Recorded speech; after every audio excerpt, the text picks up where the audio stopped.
Texas, Tropical Storm Harvey still pouring rain onto the Houston area. People at this hour still trying to escape their flooded homes and neighborhoods any way they can, by boat, by car, on foot if possible. And those floodwaters are expected to rise another 2 feet, or expected to rise rather, as they get another 2 feet of rain in the coming days. It's a matter that is going to get worse before it gets better, a disaster of historic proportions. So far, there have been more than 2,000 people rescued, many of them, like you see here, by Coast Guard helicopters. Others are being brought to high ground by boats. In fact, many private citizens are using their own boats, going out to rescue their neighbors. And many of those evacuees have been taken to the Houston Convention Center. The mayor of Houston saying that facility is filling up fast, so the city now has to look for another building that can be used as a major shelter. Volunteers from Chicago area Red Cross and other organizations headed tonight to Texas to help with the relief efforts there. Eyewitness News reporter Kate Goguerin live at O'Hare. She has the latest. Kate.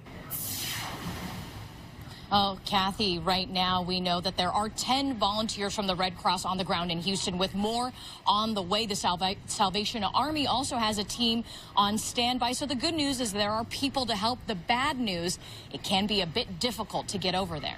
The aftermath of Hurricane Harvey has shut down Houston's airports, leaving volunteers to find alternative ways to get there. I'm very anxious, but I'm really looking forward to helping and doing everything that I can once I get there. This morning, volunteer Valerie Anderson left to help Red Cross efforts in Houston, but had to fly to Austin. Tomorrow, Eddie Jamarillo will join her. The plan as of right now is to fly to Houston. It might change to Dallas tomorrow, depending on the airports. Munima Ahmed had to catch a special flight overnight out of Houston that redirected her to O'Hare, but first, she had to navigate Houston's flooded streets.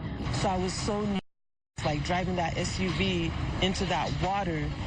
And literally, I could feel like, even as I'm pressing the gas, like it almost felt like the SUV did not want to move. And I was like, oh my God, like I hope we don't get stuck in here. Chicago Salvation Army says it has an emotional, spiritual care team on standby. This kind of loss and impact is very personal. It's an intimate relationship that people experience. Chicago's Red Cross and Salvation Army says they've received several calls asking how to help. It takes a lot of money to help the people on the ground. It takes a lot of money to support the volunteers that are supporting the people on the ground.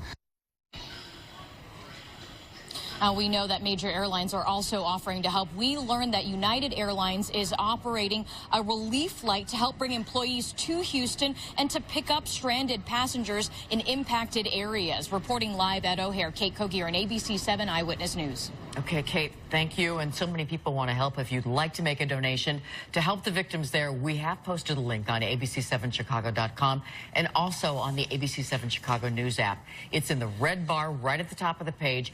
You can also text Harvey to 90999 and then make a $10 contribution to the American Red Cross. Other news now, police saying that a